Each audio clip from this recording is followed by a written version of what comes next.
Legal, bastante gente conectada. Daqui a pouco a gente vai começar a aula. Vou falar um pouquinho sobre causas de fadiga, por que as pessoas têm se sentido tão cansadas.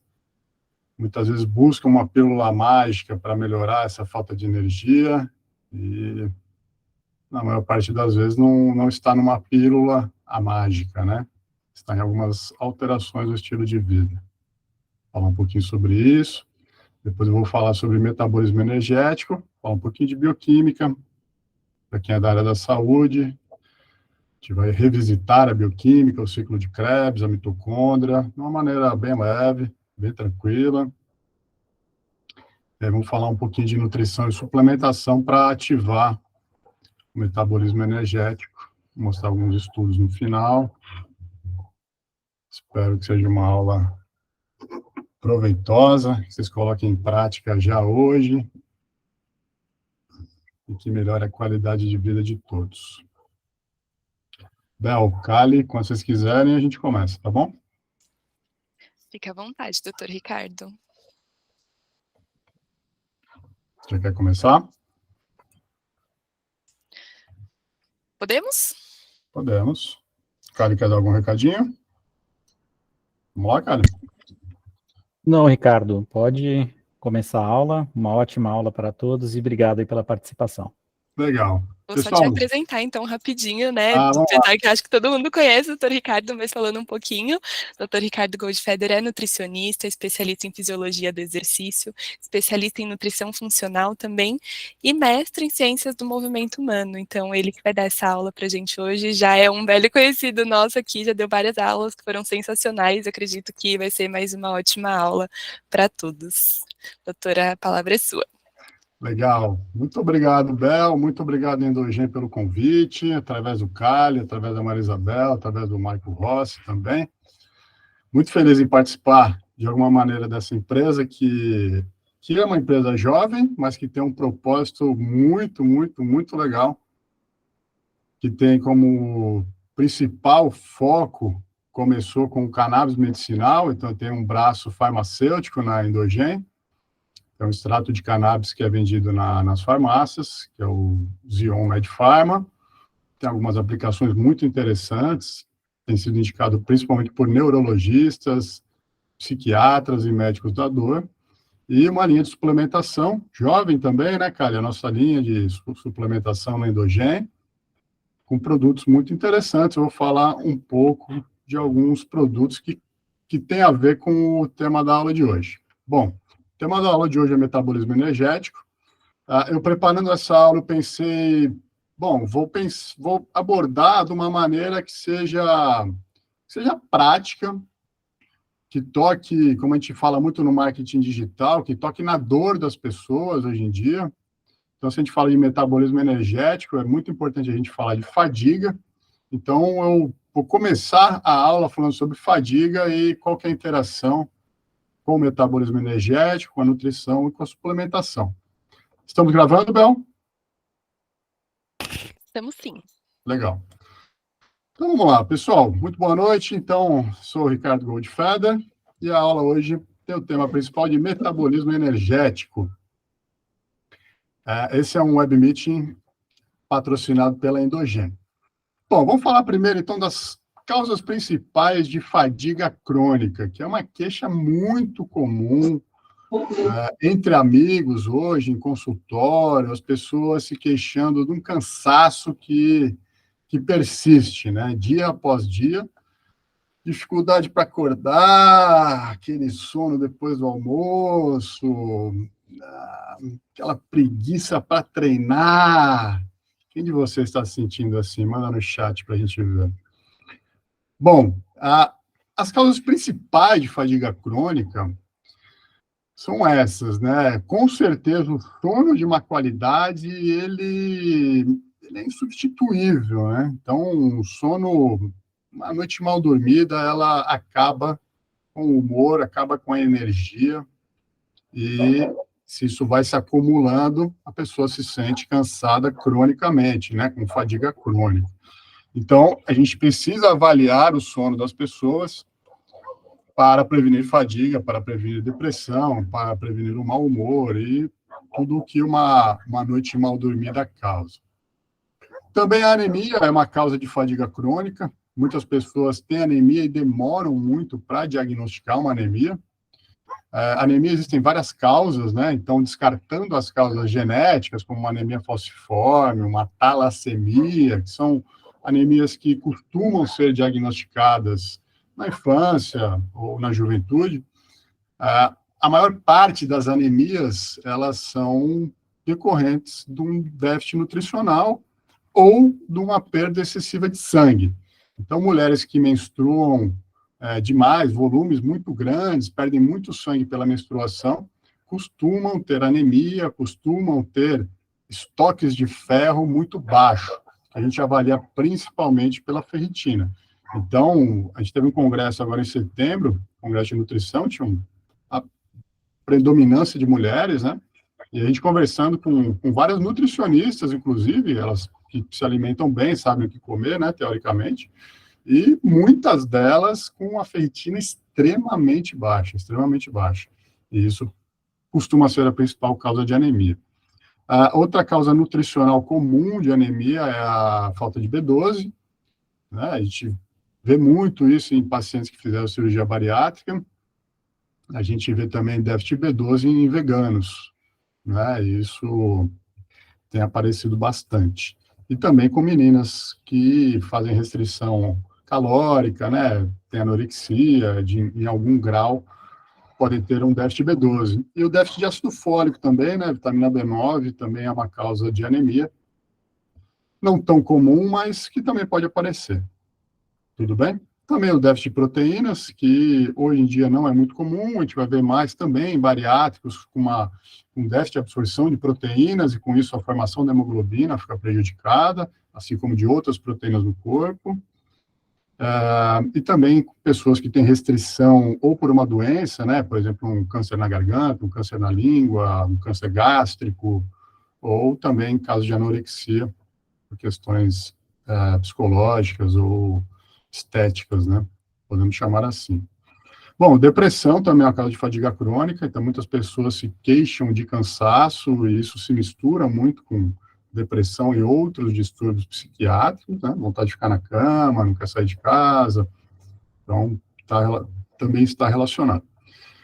Infecções e inflamações subclínicas, então uma pessoa que tem uma inflamação que muitas vezes não é evidente, né? Muitas vezes a gente pensa que inflamação é algo, assim, um braço inchado, uma pancada que você deu, uma garganta que está doendo, mas muitas vezes ela é oculta. Então, tem pessoas que têm inflamações subclínicas, né? Sem sintomas, sem sinais evidentes, e essa inflamação, ela realmente tira a energia da pessoa, altera o humor, e muitas vezes é difícil até de bem investigado, né? Muitas vezes não se chega a uma causa e muitas vezes se resolve espontaneamente. Sobrepeso também é uma causa de fadiga crônica, né? Sedentarismo, com certeza, é uma causa de fadiga crônica, porque compromete a circulação de uma maneira bem importante. O efeito colateral de medicamentos, então tem muitos medicamentos que também afetam o humor, a disposição, a energia, a libido das pessoas. Então, isso também tem que ser avaliado. Diabetes, quando mal controlado, também é uma causa de fadiga crônica. Hipotireoidismo, com certeza, e também é algo relativamente comum, principalmente em mulheres, também em homens, mas acomete mais as mulheres, o hipotireoidismo, dá cansaço, recuperação prejudicada, ganho de peso. E a gente tem atendido muitos pacientes no pós-Covid, né, se queixando de cansaço, fadiga, e muitos pacientes com dores, né, dores que a gente não consegue muito saber a causa. Ontem mesmo em consultório, encaminhado por uma médica da dor, eu conversava com uma paciente que é esse caso. Ela começou com uma dor pós-Covid, uma dor muito, muito, muito intensa, usou morfina durante muito tempo, ainda está usando opioide, e investigando 1000 causas, ainda não se chegou realmente à raiz do problema. né, apareceu após o Covid e tem aparecido com cada vez mais frequência. Bom, falando de sono de má qualidade, pessoal, a gente sabe que também é assustador, né? Eu conversando com cada vez mais pessoas me relatando que têm dificuldade para dormir, e isso, pessoas jovens, tá? Até vários colegas de profissão relatam que tomam remédio para dormir, têm dificuldade para dormir, e a gente sabe que boa parte dessas pessoas serão medicadas, boa parte dessas pessoas serão medicadas com o famoso Rivotril, né, o clonazepam, e outros medicamentos também, e os medicamentos para dormir, a grande maioria, podem ter sérios efeitos colaterais. Então, eu peguei só aqui, por exemplo, o efeito colateral do Rivotril, do clonazepam, além de efeitos colaterais que a gente pode dizer que são leves, né, como letargia, sonolência, cansaço, dor de cabeça, ou mesmo insônia, alteração na capacidade motora, alteração de memória, perda de equilíbrio. Há também reações menos comuns, como perda de libido, alucinações, psicose e incontinência. Quais são os efeitos colaterais a longo prazo? Está no Google. Ao fazer o uso prolongado desse medicamento, o paciente pode acabar sofrendo com algum comprometimento cognitivo. O que vocês acham disso? Preocupante? Até porque cada vez pessoas mais jovens, né? Imagina uma pessoa de 18, 19, 20 anos, se for tomar durante 30, 40, 50 anos, o impacto que isso vai ter na saúde, né? Quando a gente pensa em nutrição e suplementação, pensando na fisiologia, a gente sabe que existe um hormônio que é produzido por uma glândula que a gente tem dentro do nosso cérebro, né, dentro do crânio, que é a glândula pineal, que ela produz um hormônio que se chama melatonina. Tá? É uma produção natural que começa a ganhar intensidade quando as luzes elas diminuem, né? Naturalmente a gente pensa que com o pôr do sol, né, com a chegada da escuridão, evolutivamente aumentava e ainda aumenta a produção de melatonina. A diferença é que hoje em dia a gente está super exposto a luzes de várias fontes, né? As lâmpadas que a gente tem em casa, a tela do celular, a tela do computador, a televisão e outras fontes de luz que você possa ter. Essas são as mais comuns. E a gente sabe também que a luz, ela tem várias cores, né? E tem várias faixas ali de cor. E uma das faixas de cor que se apresenta, principalmente nas telas, é a luz azul, né? A faixa azul das cores. E a luz azul, ela, ao incidir na nossa retina, ela bloqueia a produção de melatonina. Então, hoje em dia, está todo mundo exposto, né, a essas luzes, então está todo mundo com uma produção menor de melatonina, tá? Isso vem principalmente da luz azul. Então, tela do celular, computador e etc. Por essa razão, muitas lentes hoje vêm com proteção para a luz azul, né? Então, até a minha, se vocês forem ver na luz, ela fica meio azulada, porque o fabricante promete que essa lente ela reflete a luz azul e não deixa essa luz azul chegar na minha retina para melhorar a minha produção de melatonina.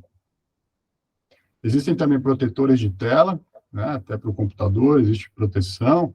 O celular, você consegue controlar o brilho, e tem celulares, a maioria dos novos, onde você já coloca um filtro de luz azul para diminuir esse impacto da luz azul na retina e essa diminuição da produção de melatonina.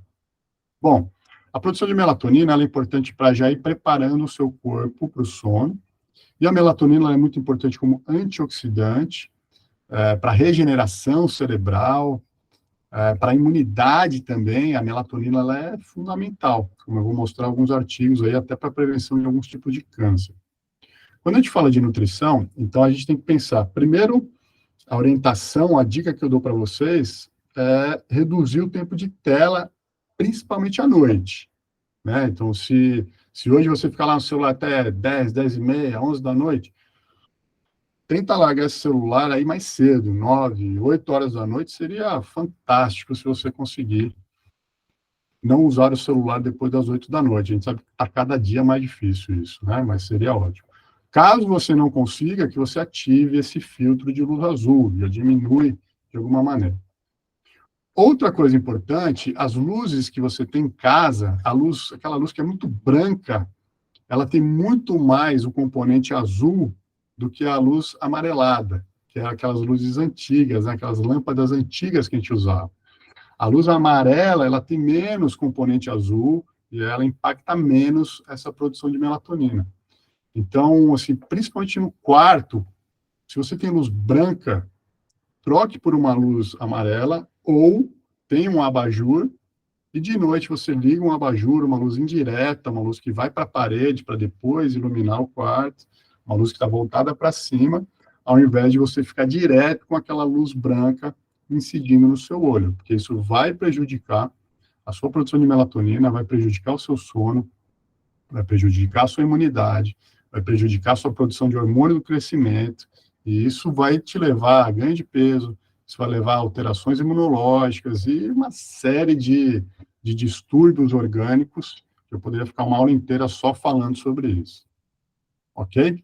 Quando a gente pensa em nutrição, a gente sabe que a melatonina ela é produzida a partir do triptofano, né? Então, tem alguns produtos, alguns suplementos, a Endogen tem um deles, está até na minha frente aqui, que eu não estou com uma amostra.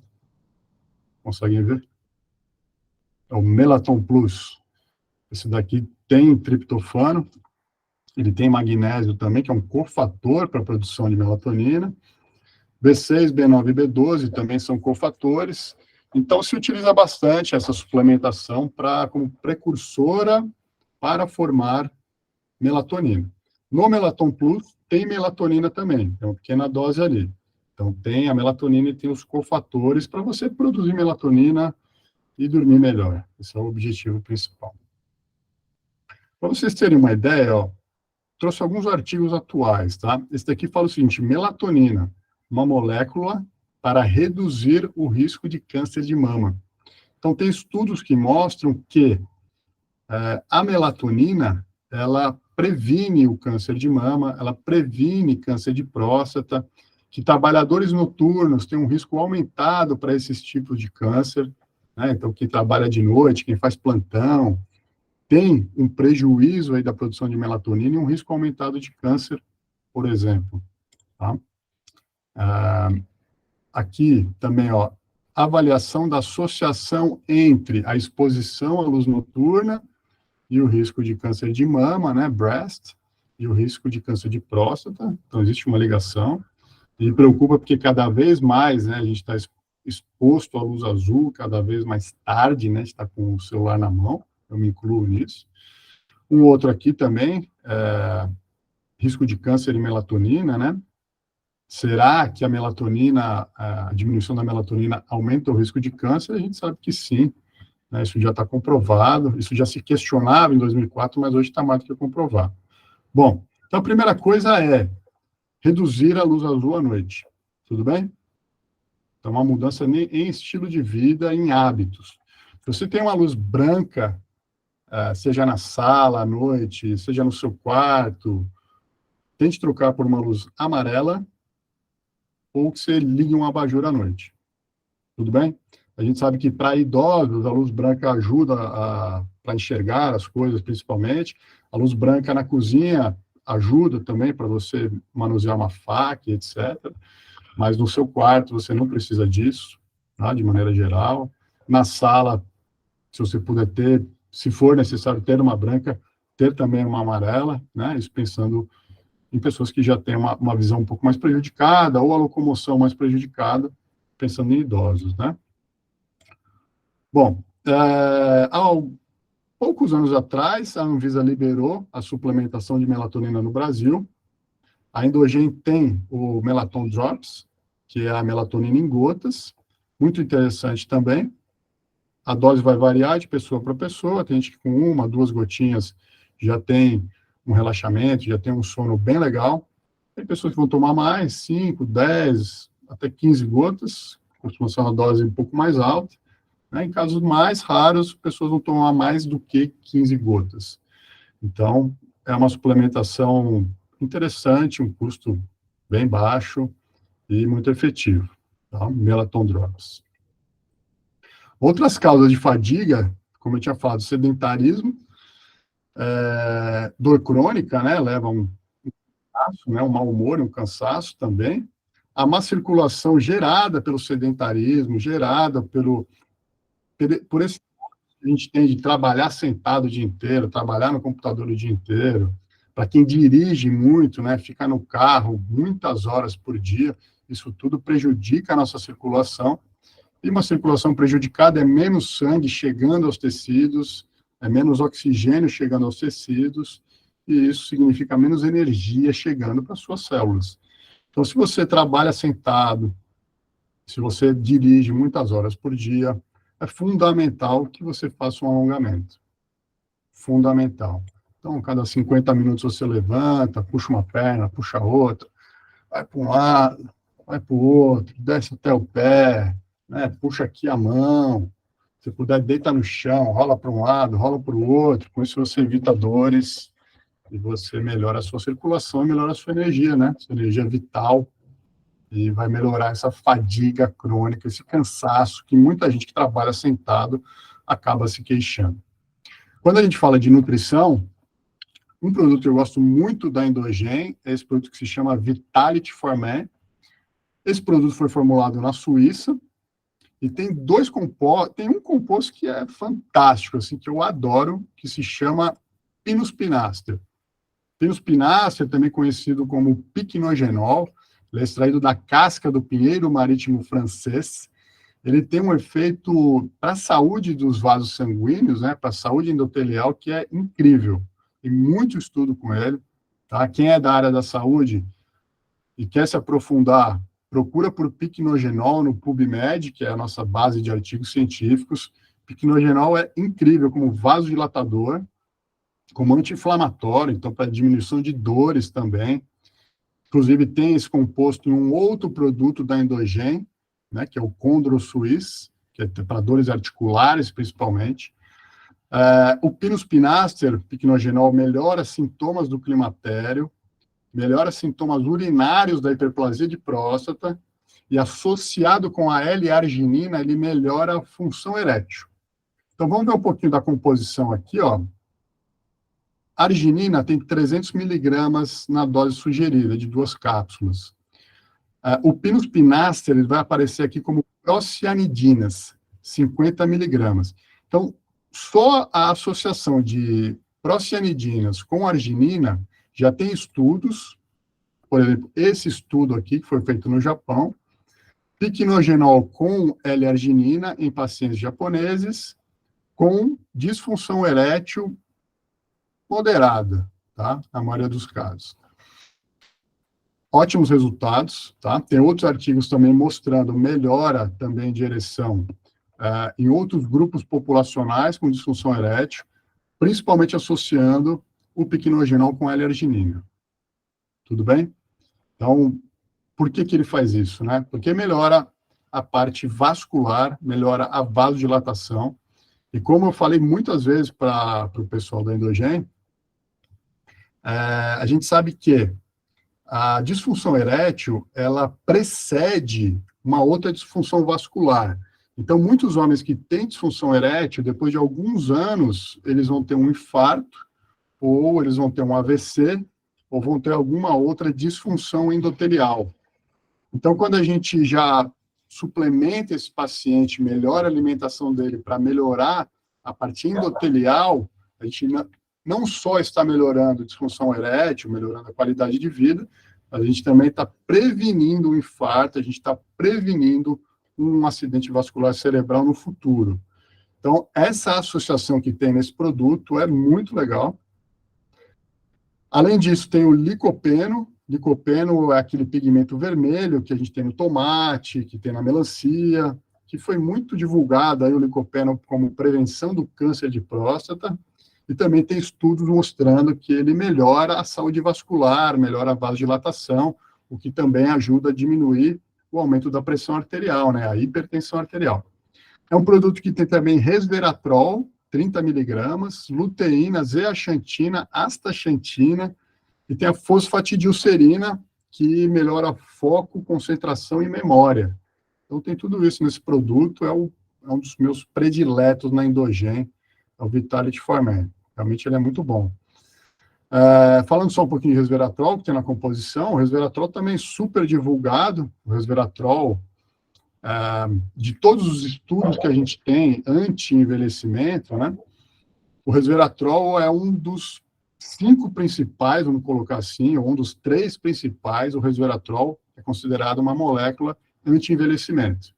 Então, ela diminui o estresse oxidativo, a degeneração das células também, modula algumas enzimas chaves também para rejuvenescimento, né, para diminuir a velocidade do envelhecimento.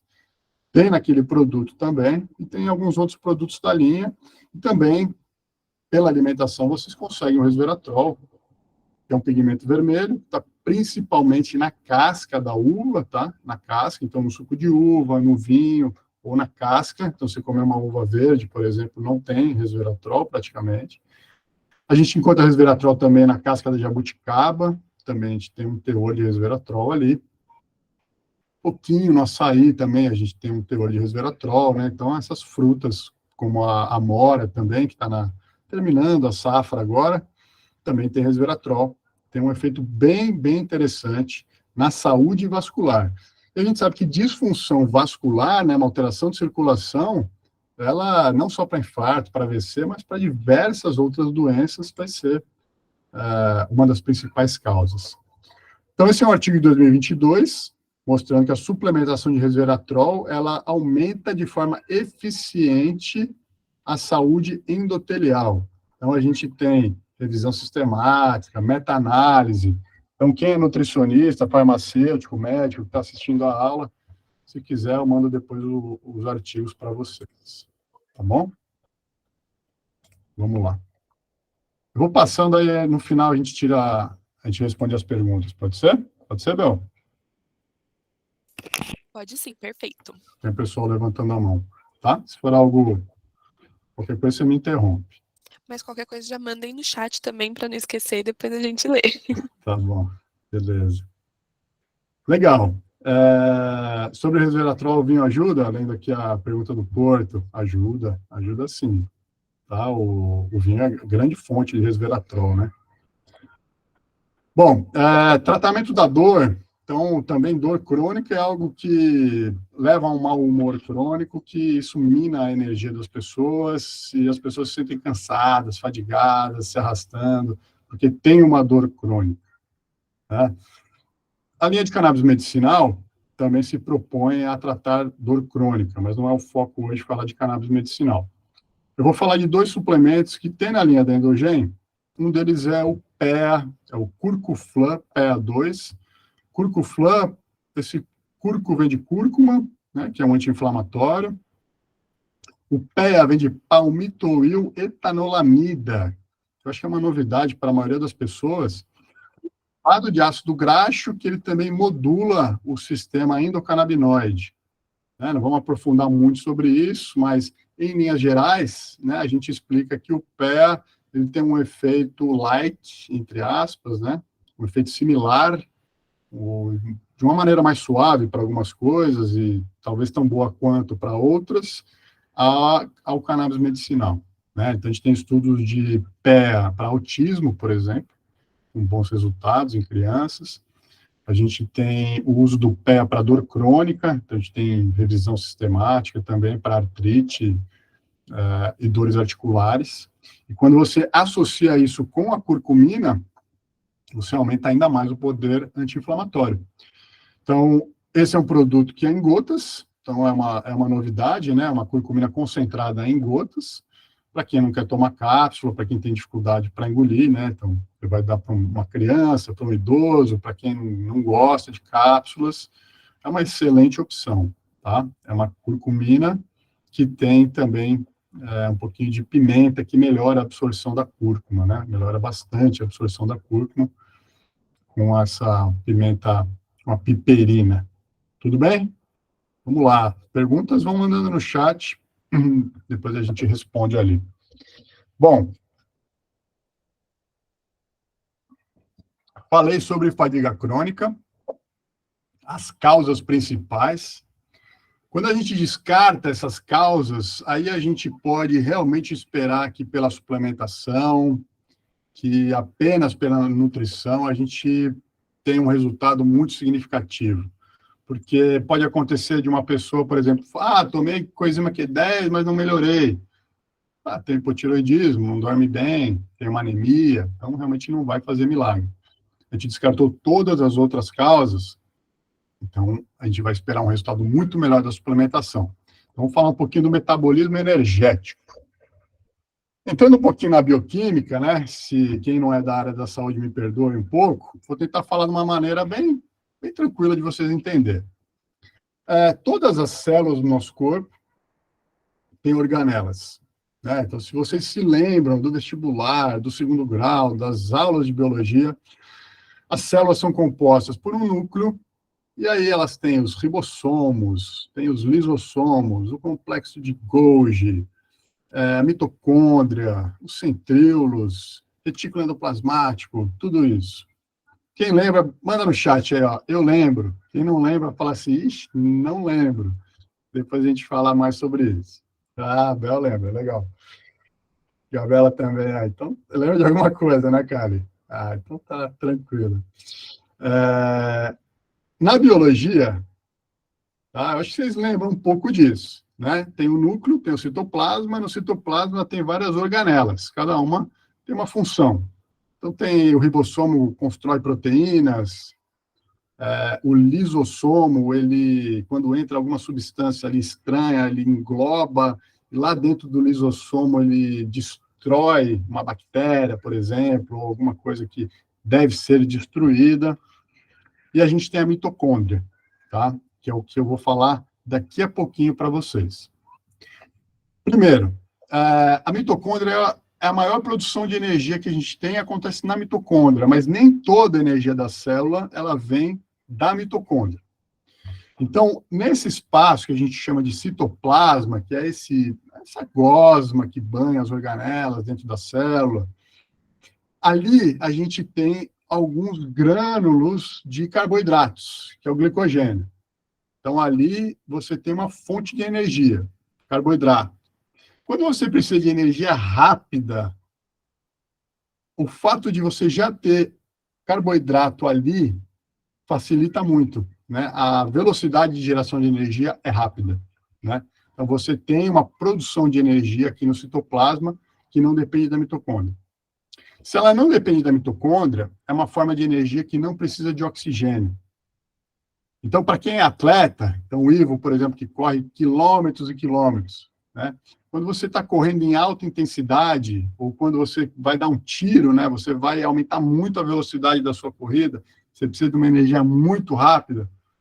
Uma das principais fontes de energia vai ser o carboidrato, que está no citoplasma e que ele vai gerar energia sem a presença de oxigênio.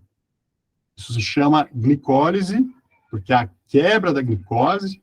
Então, lise significa quebra, glicose, glicólise anaeróbia, sem a presença de oxigênio. Ao contrário de aeróbia, é anaeróbia. Beleza? Então, ali você tem a glicólise anaeróbia, isso está no citoplasma. Você também tem no citoplasma uma outra fonte de energia, que quem não é da área do esporte, mas é da nutrição, acaba ignorando, porque não se fala isso em aulas de nutrição básica.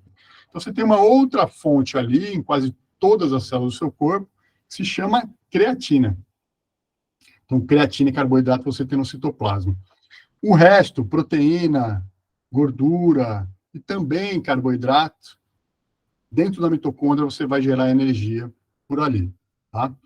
Vamos aprofundar um pouquinho. Então, fontes energéticas durante o exercício.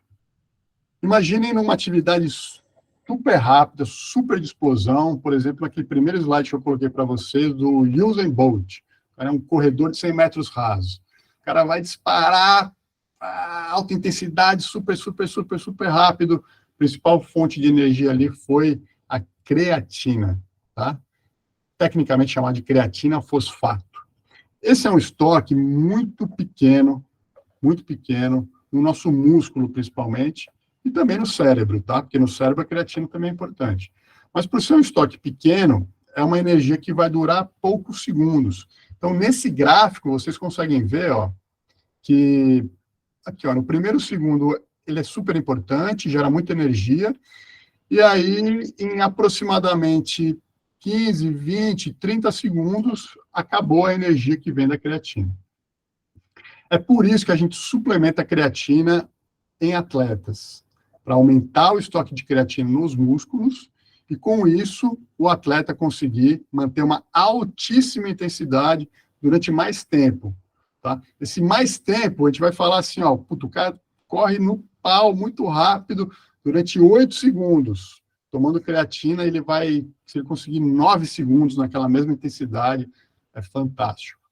Isso pensando em atletas, em performance, em rendimento, é muito bom. Isso é a diferença no jogo de futebol, por exemplo, nos minutos finais, uma bola cruzada na área, que o atleta precisa esticar a perna e botar a bola para dentro do gol, a creatina pode fazer diferença ali. Ou no final de uma partida, o lateral direito saiu correndo, o zagueiro tem que ir atrás do lateral, para ele dar aquele gás final, a creatina pode ser importante ali. Tudo bem?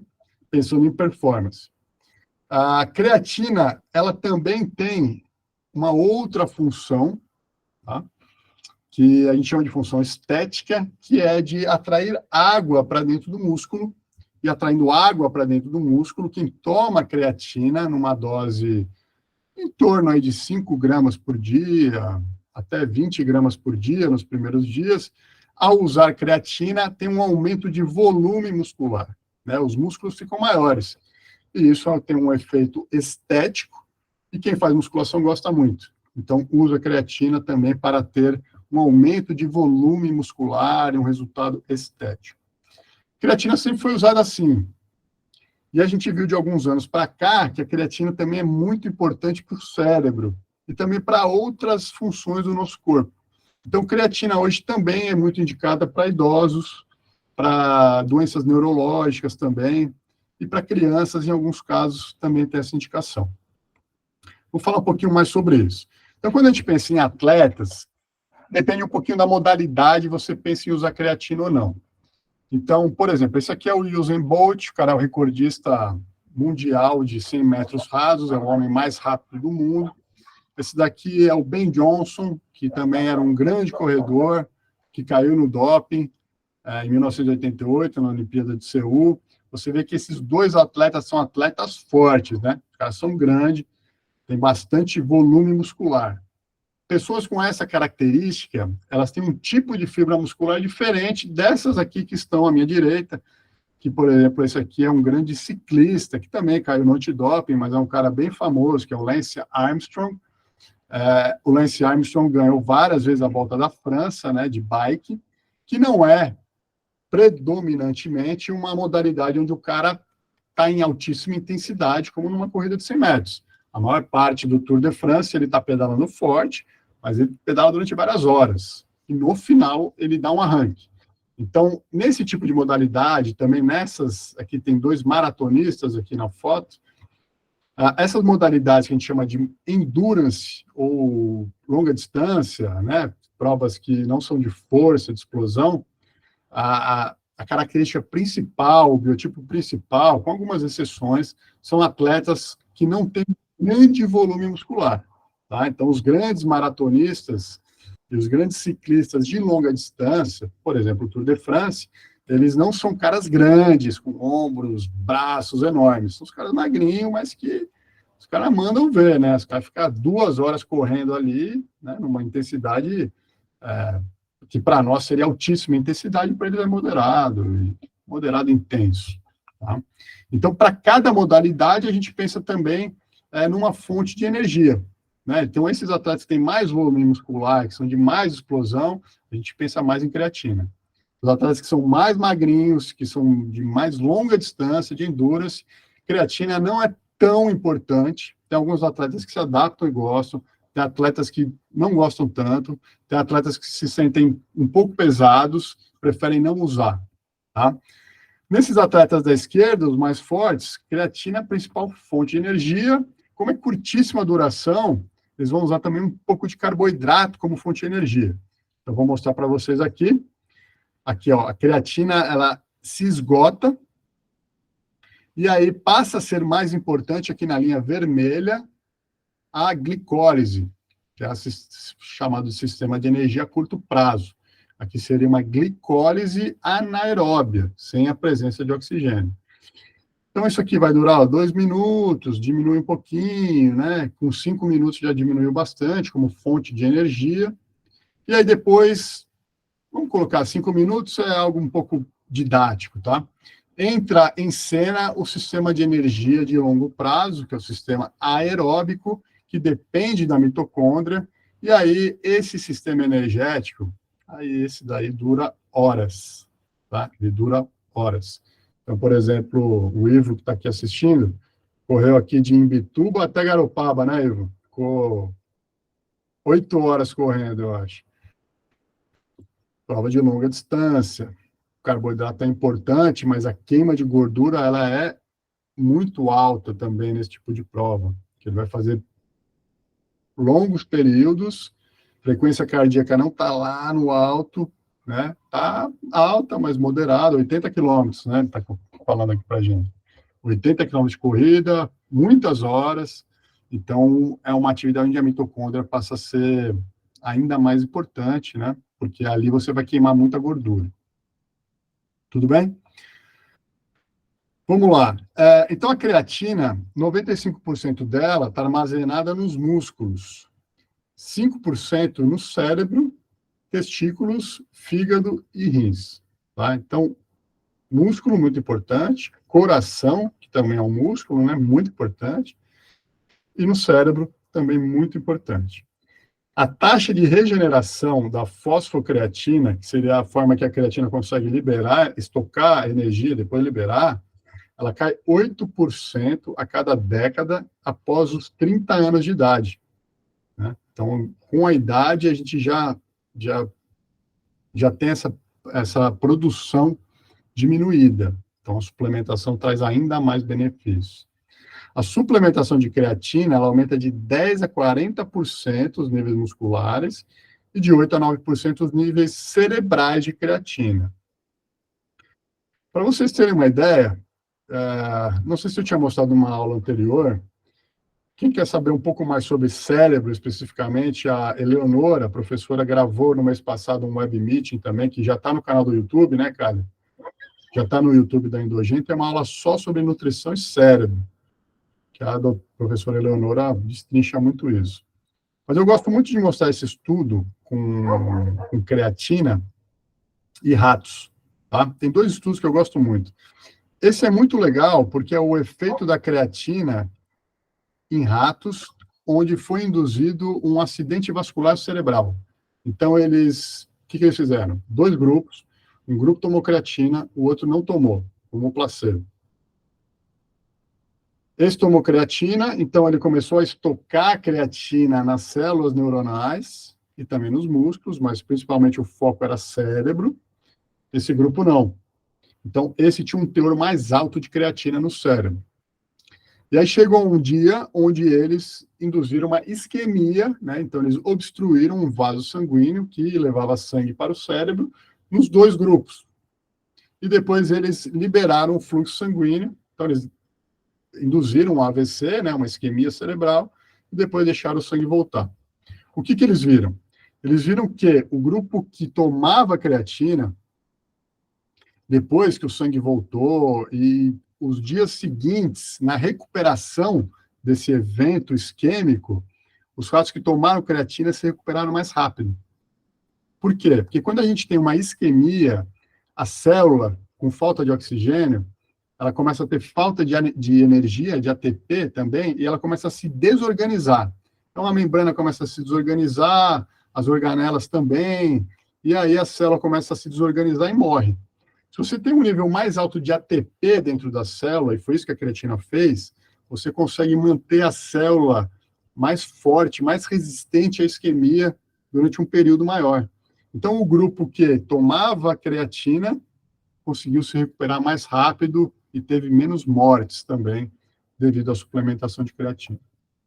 Isso é muito legal pensando em seres humanos também, que tem um risco para AVC, né? Então, pessoas hipertensas, pessoas diabéticas, ou com histórico aí de trombose, com um risco aumentado para isquemia cerebral, também o uso de creatina preventivamente faz muito sentido, tá? Tem um estudo com ratos, que eu também acho muito legal, muito interessante, e que estão começando a aplicar em seres humanos, né? Que foi com ratas grávidas. Então, também, um grupo tomou creatina, o outro não tomou. Induziram parto prematuro nos ratos, nas ratas, né? A gente sabe que os prematuros, tanto ratos quanto seres humanos, o principal problema dos prematuros é o problema de respiração, problema de ventilação, né? Então, o grupo das ratas que tomou creatina, os bebês nasceram com mais creatina no diafragma, que é o músculo que movimenta o pulmão e faz a respiração. Então, no grupo que foi suplementado com creatina, os bebês prematuros tiveram uma sobrevida também melhor, porque conseguiam respirar melhor. E isso, em mulheres gestantes, faz sentido também, né? Tem alguns estudos em andamento para verificar a segurança disso, mas acredito que isso vire protocolo em pouco tempo, tá? Para mulheres com risco de parto prematuro, fazer a suplementação de creatina para isso passar para o bebê e o bebê respirar melhor. Tudo bem? Legal. Creatina também, o título aqui é creatina como candidata a prevenir a miopatia, que seria a dor muscular causada por estatina, tá? Seria a mialgia, né? Miopatia com mialgia, mostrando que, né, muitas pessoas que tomam remédio para baixar o colesterol, que são as estatinas, a estatina ela bloqueia tanto a síntese de creatina quanto a síntese de coenzima Q10. Então, tanto a creatina quanto a coenzima Q10 são suplementos muito interessantes para diminuir essa dor muscular que muitos pacientes relatam.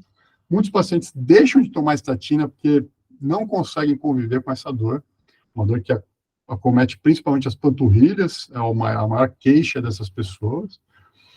Então, creatina pode ser muito interessante para isso. Para quem gosta de bioquímica, está aqui também, ó, o efeito da estatina, qual que é, né? Ela bloqueia uma enzima que é importante para a sua síntese.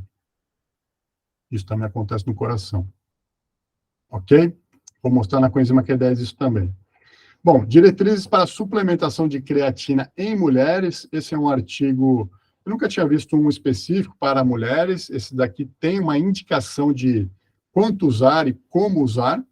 Então, eles sugerem creatina em mulheres, uma fase de carregamento, onde você toma 5 gramas 4 vezes por dia, a cada 4 ou 5 horas, e depois faz uma manutenção com 3 a 5 gramas diariamente, ou 0,03 gramas por quilo por dia. Tá? Eles dão um exemplo aqui de uma moça com 68 quilos, como é que ficaria. Uma dose de rotina consistente seria 5 gramas por dia, para a maioria, tá? E quando você quer fazer uma saturação cerebral, então isso vale também aí para idosos, a gente pensa em 15 a 20 gramas por dia, durante 3 a 7 dias, e depois 5 a 10 gramas diariamente, tá? Então, para cérebro também é a primeira recomendação que eu encontrei em artigos científicos.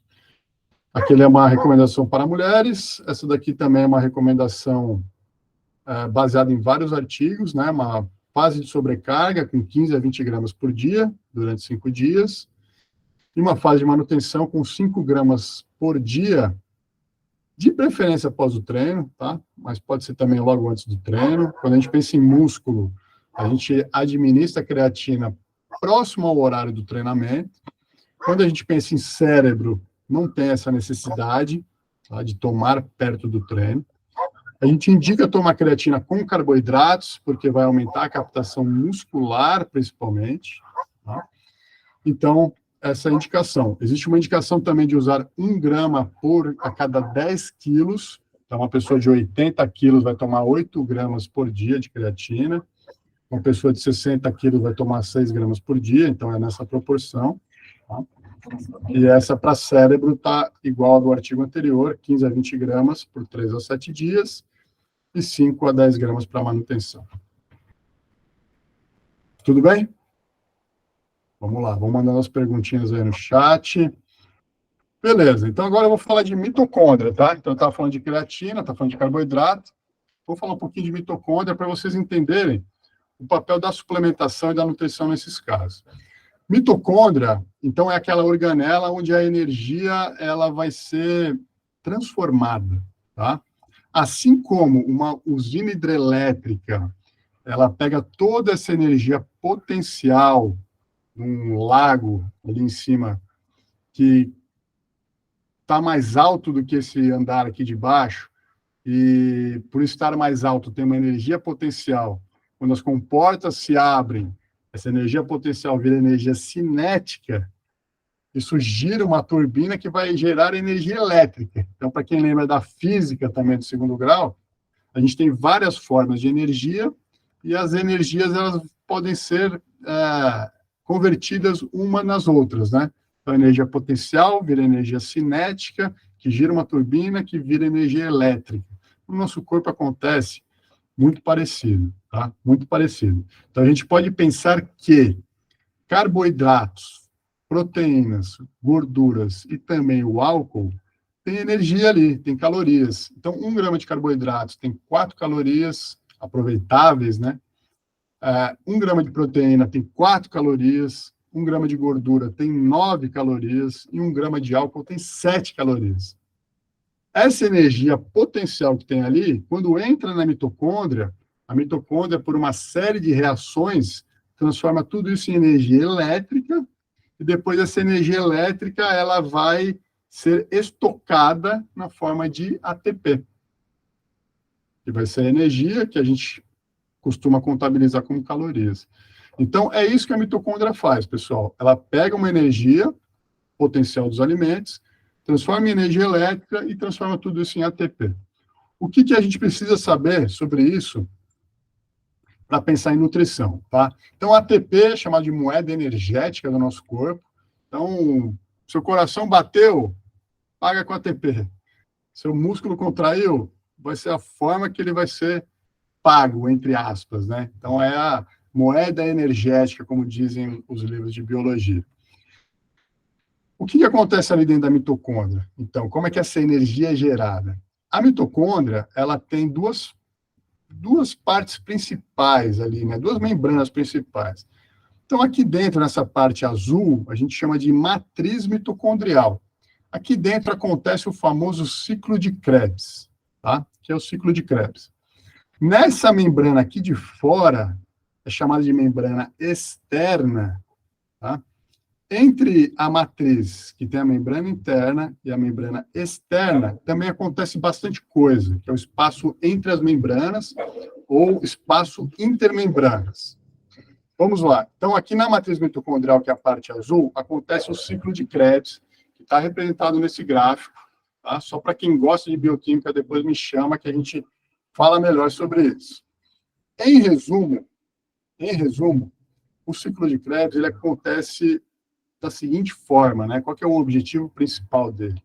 O ciclo de Krebs, que é chamado também de ciclo do ácido cítrico, é uma série de reações onde o objetivo é arrancar elétrons do carboidrato, da proteína e da gordura. Só que no metabolismo desses 3 macronutrientes e também do álcool, aí formam-se substâncias que têm nomes um pouco complexos, né? Como acetil-CoA, que se junta com oxalo, acetato, e aí forma citrato, isocitrato, um monte de nome que pode parecer complicado, mas em cada etapa aqui, pessoal, o objetivo é remover elétrons. Então, se vocês conseguirem aqui ver, por exemplo, nessa setinha, o que está acontecendo aqui? Um NAD+, ele vai se transformar em NADH. Ou seja, ele pegou um elétron, pegou uma energia e pegou um H, um próton, um hidrogênio e guardou a energia ali.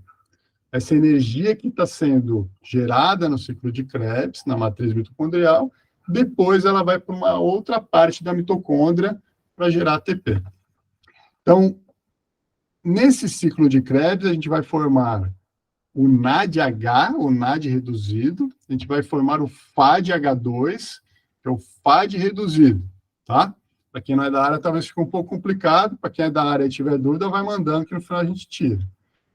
Tudo bem até aqui? Então, matriz mitocondrial, o objetivo é arrancar elétrons, tá? Para pegar essa energia elétrica e formar ATP depois. Vamos lá. Então, ciclo de Krebs foi lá na matriz mitocondrial, tá? Matriz mitocondrial, aqui onde eu estou passando o meu mouse, tá? Essa aqui é a membrana interna da mitocôndria, e aqui é a membrana externa da mitocôndria. No espaço entre as duas membranas, que é chamado de espaço intermembranas, você começa a acumular um monte de próton, um monte de H+. Na membrana interna, tem uma série de proteínas, citocromos, uma série de substâncias aqui que vão fazer os elétrons fluírem, vão fazer a energia elétrica fluir. Então, ó, voltem comigo aqui, ó. Matriz mitocondrial, ciclo de Krebs. Arrancamos elétrons. Formamos NADH, FADH2. Eles chegam na membrana interna, aí separa. O H+ fica no espaço intermembranas, os elétrons ficam na membrana interna. E aqui eles vão ser, vão passar de complexo para complexo, de estrutura para estrutura. O que a gente precisa saber daqui, principalmente? Vamos dar um foco aqui nessa cadeia de transporte de elétrons. Bom, a gente tem alguns complexos aqui, tem o complexo 1 e o complexo 2, que eles transferem elétrons para uma substância que se chama ubiquinona. Não sei se vocês conseguem ver que tem um Q aqui, vou até aumentar, acho que vai aparecer para vocês. Ó. Vocês estão enxergando? Então, ok para mim. Tá, cara? Eu aumentei aqui para vocês enxergarem. Esse Q, que é a ubiquinona, é a coenzima Q10. Então, todo mundo pergunta, mas para que serve a coenzima Q10? Para gerar energia. Mas como que ela gera energia? Transportando elétrons, tá? Transportando energia elétrica.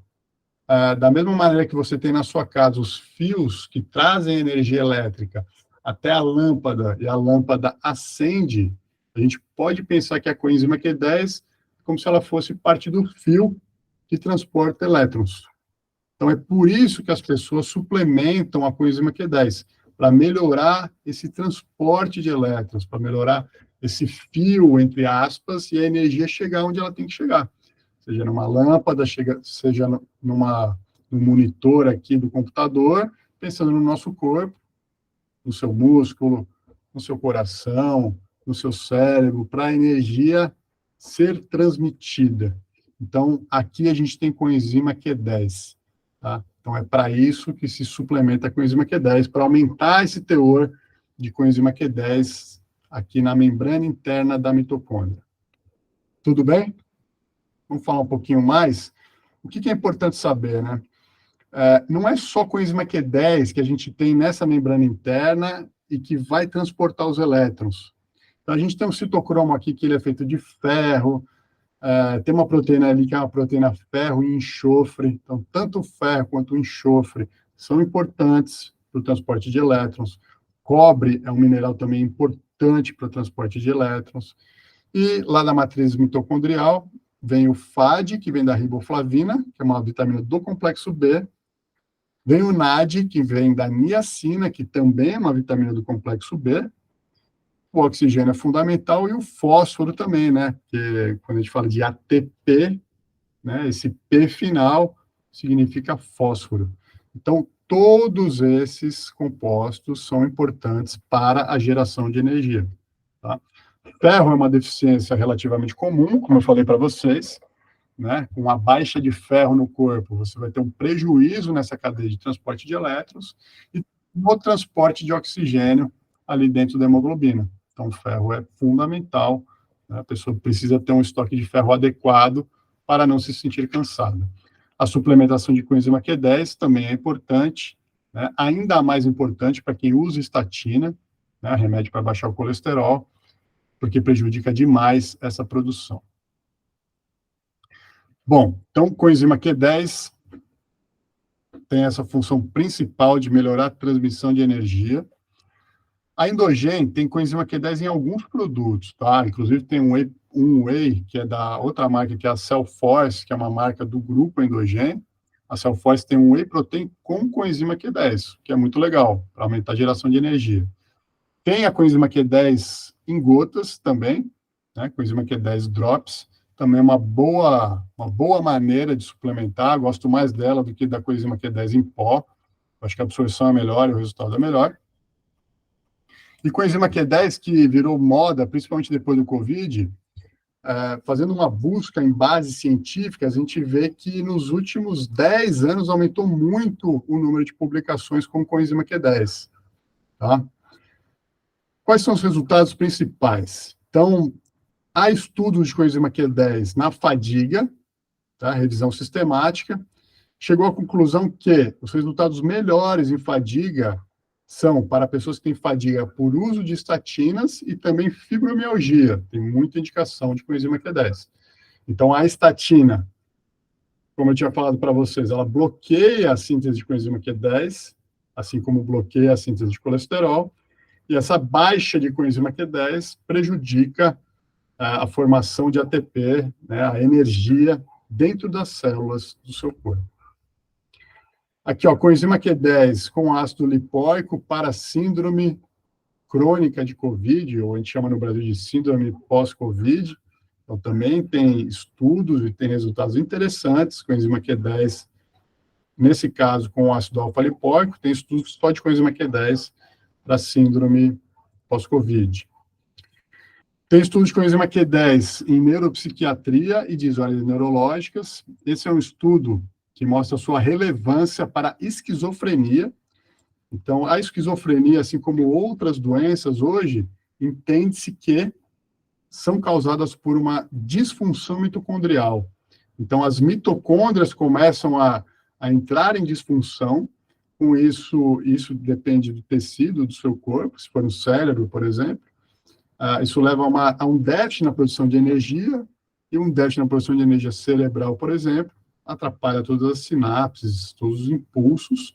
Isso pode levar à esquizofrenia, né, predispor à esquizofrenia, à depressão e a outras doenças, tá? Então, em depressão, a gente também tem indicação de coenzima Q10 e tem indicação de creatina para depressão também, né? Cada vez mais os psiquiatras têm estudado nutrição para entender melhor, né, como que, através da nutrição, a gente pode melhorar o cérebro sem o uso de medicamentos, né, que os medicamentos psiquiátricos têm muitos efeitos colaterais, né? Bom, e um artigo aqui que está muito bem estabelecido, que é a coenzima Q10, nesse caso, coenzima Q10 com melatonina para o tratamento da infertilidade masculina. Quem quer saber mais sobre o tema, tem vários artigos de Q10 para fertilidade, tanto masculina quanto feminina, está super bem estabelecido. Virou até rotina de médicos que trabalham com fertilidade, com nutricionistas que trabalham com fertilidade. Tem muita indicação de coenzima Q10 para diminuir a fragmentação do DNA no esperma e também para melhorar a motilidade do espermatozoide. Tá? Tem muita indicação de coenzima Q10 para a fertilidade. E também para a fertilidade em mulheres, para melhorar a qualidade dos óvulos também, se usa bastante coenzima Q10. Tudo bem? 8:05, vamos às conclusões. Bom, essa imagem mostra muita coisa, né? Uma criança e um idoso. Você pode ser mais velho ou mais novo do que a sua idade biológica. Isso passa principalmente pelas escolhas que você faz ao longo da vida, dos hábitos que você cultiva.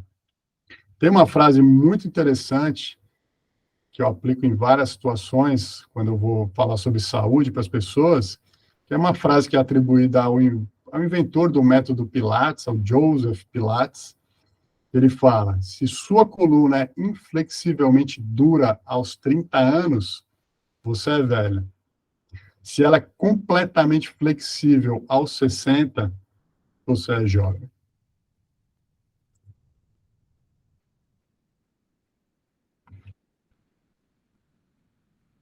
Com essa frase, tinha mais um slide, com essa frase eu deixo essa reflexão para vocês. Então, é isso que ele sempre falava, né? Se você é jovem e você não tem flexibilidade, você é velho. Se você é velho, tem flexibilidade, você é um jovem. Através dos hábitos de vida, através da atividade física, através de uma mente também uma mente higienizada, né? Como a gente fala de higiene do sono. A gente fala da higiene também da mente, né? Você não deixar entrar um monte de informação que não contribui, né, para a sua evolução, você ficar se preocupando demais com coisas que você não consegue resolver, isso tudo também acaba pesando demais na sua cabeça, isso reflete no seu corpo, isso te deixa cansado, não só mentalmente, como fisicamente. Então, cuidem do cérebro, cuidem da alimentação, cuidem da atividade física e cuidem principalmente do sono, tá bom? Obrigado, pessoal. Vamos lá, as perguntas, Bel? Você lê para mim? Claro, só não lembro onde você parou.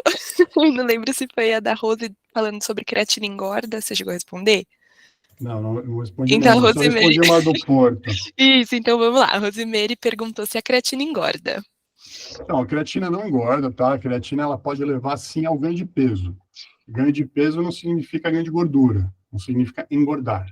Então, a creatina pode levar ao ganho de peso porque ela entra no músculo e ela puxa água para dentro do músculo. Por isso que há um aumento de volume muscular. Então, na balança, pode sim, e é comum ter um ganho de peso, mas esse peso é creatina e água no músculo, não é gordura, tá bom? Perfeito. A Gabriela perguntou, creatina tem contraindicação? Creatina tem contraindicação? O pessoal pensava que poderia dar problema renal, né? Por quê? Isso era uma grande distorção, na verdade. Quando você faz um exame para avaliar a função renal, um dos parâmetros que se usa é a creatinina, que é um metabólito da creatina. Creatinina, quando está muito alta, significa que o seu sangue não está filtrando bem, tá? Só que não existe descrito na literatura e não faz sentido nenhum você achar que a creatinina lesa o seu rim. Muita gente interpretava isso e achava que a creatina podia causar um dano renal, mas hoje isso é completamente descartado, tá? Completamente descartado.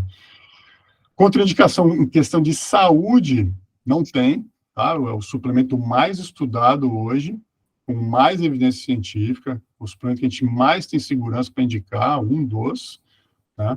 Seria uma contraindicação para um atleta que ele vai competir por categoria de peso, então talvez por aumentar um pouquinho do peso, pode não ser bom para esse atleta.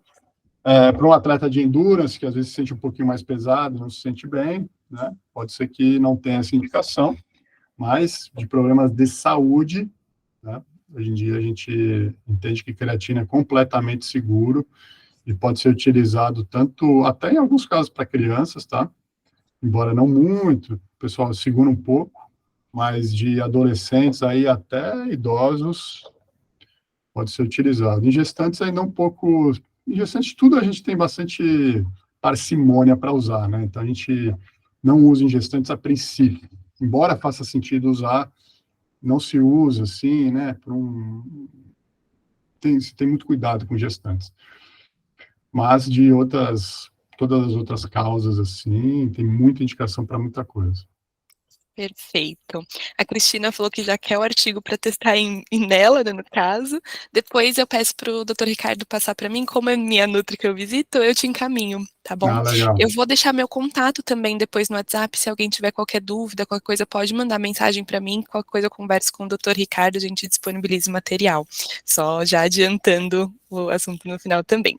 A Gabriela perguntou, posso tomar creatina com alguma outra coisa, como colágeno ou algo assim? Essa mistura interfere no resultado? Tomar creatina com colágeno junto, no mesmo copo, assim, na mesma hora? Uhum. Não tem problema, não tem problema. A gente não vejo uma interação onde isso... Porque, assim, a gente teria alguma restrição, que tem compostos que eles podem se ligar, formar uma molécula muito grande, e aí você não consegue ver, tá? De creatina com colágeno, não acredito nisso, não. Uhum. Nessa interação de cargas, entendeu? Acho que não. Perfeito. A Amanda perguntou: Ricardo, para quem tem pielonefrite e duplicação nos rins direito, é indicado a suplementação de creatina? Pielonefrite e o que mais? Duplicação no rim direito. Não tem problema, não tem problema. Está bem consolidado, assim, que creatina não lesa os rins, tá?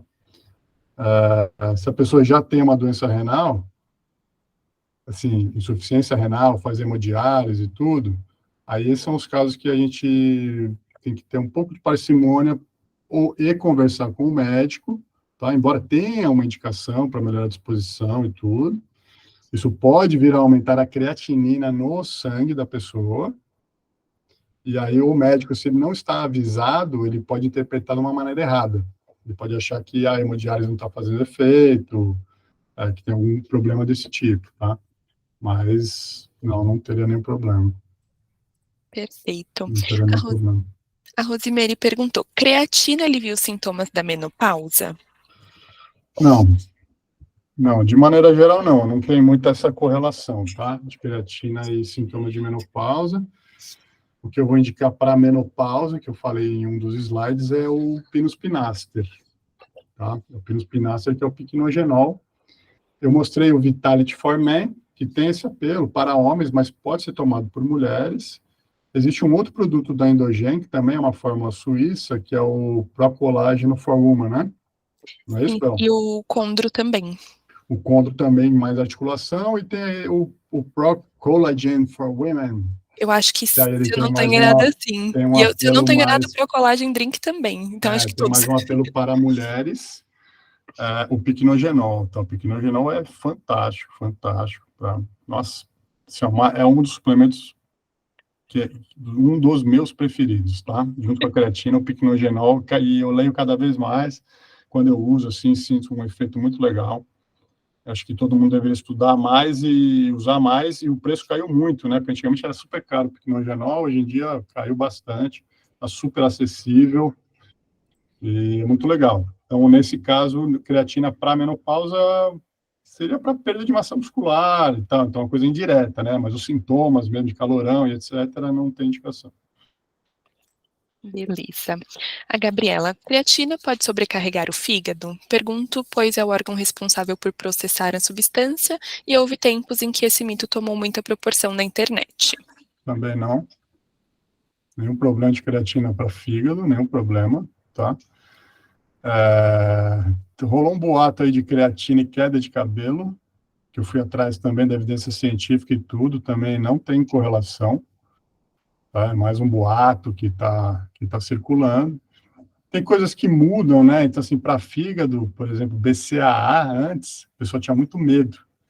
E hoje em dia o BCAA ele é indicado para doença hepática, né? Então, as dietas para doença hepática em hospital, por exemplo, elas são ricas em BCAA, porque elas melhoram a parte cognitiva do paciente com hepatopatia.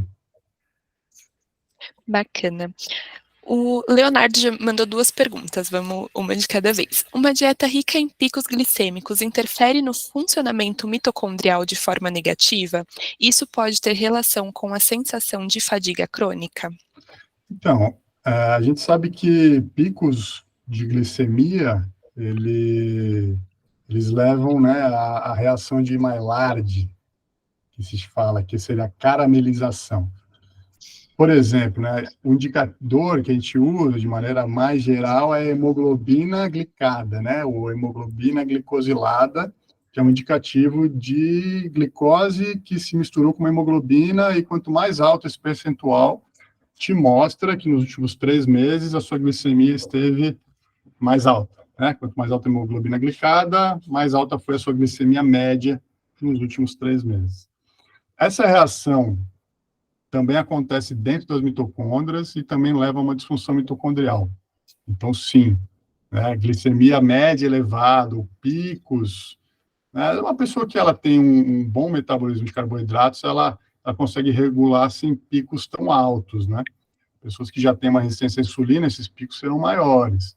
E aí, nessas situações, você tem mais essa caramelização de proteínas, né, formação de dos AGS, que se fala muito também, né? Produtos de glicação avançada, e isso leva a envelhecimento e disfunção mitocondrial.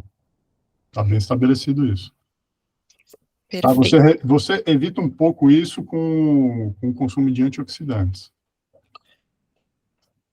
Perfeito. A segunda pergunta dele. Gostaria de ouvir sua opinião sobre a utilização de creatina a longo prazo e a polêmica sobre seu uso contínuo inibir ou não a produção endógena. Quais evidências temos sobre esse assunto e se é provada a necessidade dos ciclos ou se é sugerido apenas por precaução? Não, são sugeridos apenas por precaução. Tem muita gente que usa creatina há muitos anos. A gente tem isso observacional, não tanto em artigo, mas de dia a dia, né? Fisiculturistas, pessoas que estão usando há 10, 15 anos de maneira praticamente ininterrupta, né? Eu prefiro, né? Eu tenho uma abordagem um pouco mais cautelosa, eu prefiro que use durante um período, por 3 meses, para um mês, usa 3 meses, para um mês, tá? De maneira geral, para, de alguma maneira, você estimular a sua produção endógena, tá? Isso é uma visão minha. Tem profissionais que acham que não é necessário. Eu acho que para idosos, pensando na parte cerebral, aí já eu usaria de uma maneira contínua, tá? Mas para atletas, eu prefiro fazer essas pausas. Trabalhando com atleta adolescente, eu gosto de fazer uma sobrecarga, né, entre aspas, uma dose maior pré-competição.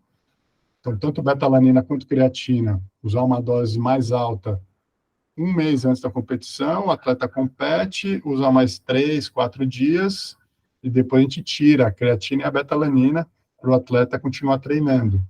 Em atletas, a gente pensa assim, por quê? O treinamento, né, o objetivo do treinamento é desgastar o atleta, né, é você forçar o músculo a realmente se adaptar, né? Então, ao desgastar o músculo, ele ativa mecanismos para melhorar, né, para melhorar a performance e ter, né, aquele salto nas curvas de treinamento. Se você ficar dando muito apoio também nutricional para algumas coisas, você, de alguma maneira, você diminui esse estímulo do treinamento, tá? Então, eu prefiro fazer sobrecargas em períodos pontuais da periodização para atletas. Eu penso dessa maneira. Perfeito. O Kali te parabenizou, falou parabéns pela excelente aula, muito didática e prática. E o slide final para refletir fechou a apresentação com chave de ouro. Ele precisou sair mais cedo, mas já deixou o agradecimento também. Legal. O Arthur falou grande aula, meu amigo, parabéns também. Nossa, espero que A seja Vanessa, melhor, Arthur. a Você Vanessa estava também. doente, né, Arthur? Está bem? Manda um salve aí para mim. Tá tudo bem? Marcos falou que você estava. Então, amanhã eu vou marcar a cirurgia cardíaca, Ah, mas estou bem. tá bom. Depois eu te chamo aí, vamos conversar. Valeu, um abraço. A Vanessa também te parabenizou, falou parabéns, Ricardo, foi incrível como sempre. E o José Carlos perguntou: uso de creatina para quem tem gordura no fígado, tem contraindicação? Creatina para esteatose hepática? Não. Não tem. Não tem nenhuma contraindicação. Não tem indicação especificamente para tratar o fígado, mas não tem contraindicação. A indicação para esteatose, né? Até ontem atendi um paciente assim. Aí a gente tem alguns compostos, né? Silimarina, metionina, né? Eles têm alguns produtos prontos já disponíveis para isso. Fosfatidilcolina, extrato de boldo. Você acha isso em cápsula ou em chá, né? Tem várias maneiras de você utilizar. E aí pensando em fígado, né? Fígado gorduroso. Mas não tem problema, não. Não tem indicação para tratar isso, mas pode tomar para outras coisas. Perfeito. A Gabriela perguntou: pode tomar creatina junto com o termogênico? E qual o melhor período para tomar a creatina?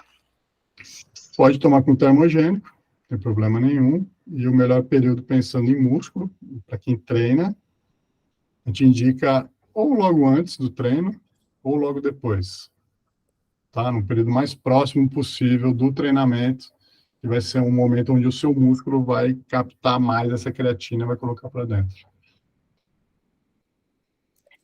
Perfeito. De perguntas, por enquanto, são essas, não tem mais nenhuma.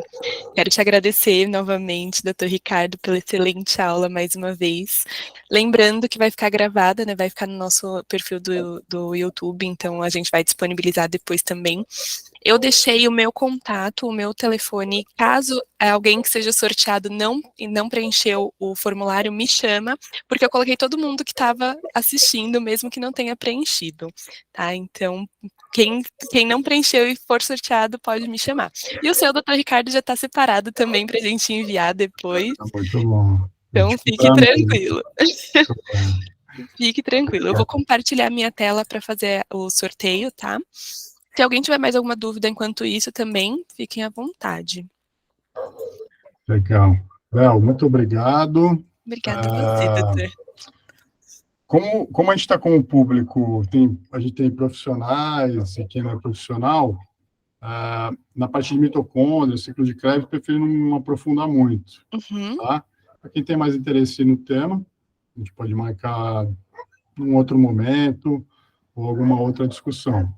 Espero que tenha ficado claro, né? Em resumo ali, eu quis mostrar na mitocôndria aonde que a coenzima Q10 ela se encaixa, né? Para você entender qual que é o papel dela ali, e vocês entenderem também que, além da coenzima Q10, tem outros fatores ali que precisam estar equilibrados, né?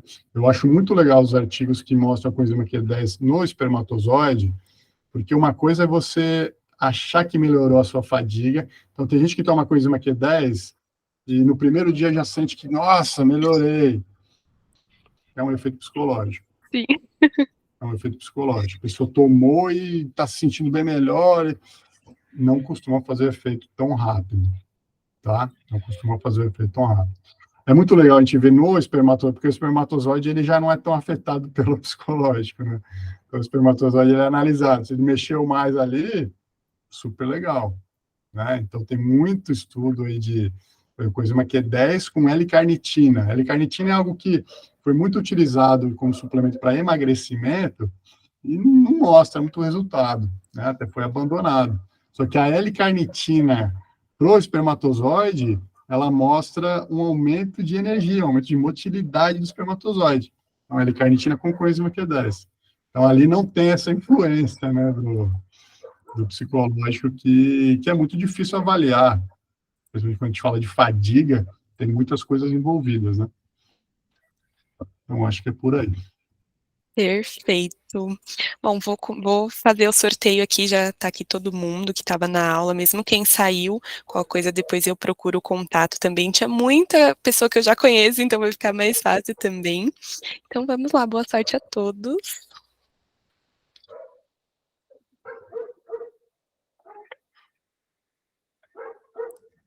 E foi a Cibele, a sorteada. Eu acho que ela já saiu da aula, mas eu conheço, então vai ficar mais fácil de conhecer, de conversar com ela também. Parabéns, Cibele. Doutor Ricardo, muito obrigada mais uma vez. E a gente se encontra nos congressos, nos próximos eventos, e a gente vai batendo um papo. Quem tiver qualquer dúvida, quiser me chamar também, fiquem à vontade. Pessoal, muito obrigada pela participação de todos, uma ótima noite. E mês que vem tem uma nova aula, então podem acompanhar a gente no Instagram, que a gente manda todas as notificações por lá também das nossas aulas. Legal, obrigado, Bel, obrigado, pessoal. Quem tiver dúvida também pode mandar no meu Instagram, é @ricardogoldfeder, e a gente aprofunda o tema aí para quem tiver interesse. Obrigado, Endogênio, obrigado a todo mundo que participou. Uma boa noite. Boa noite, pessoal. Tchau, tchau. Tchau, tchau.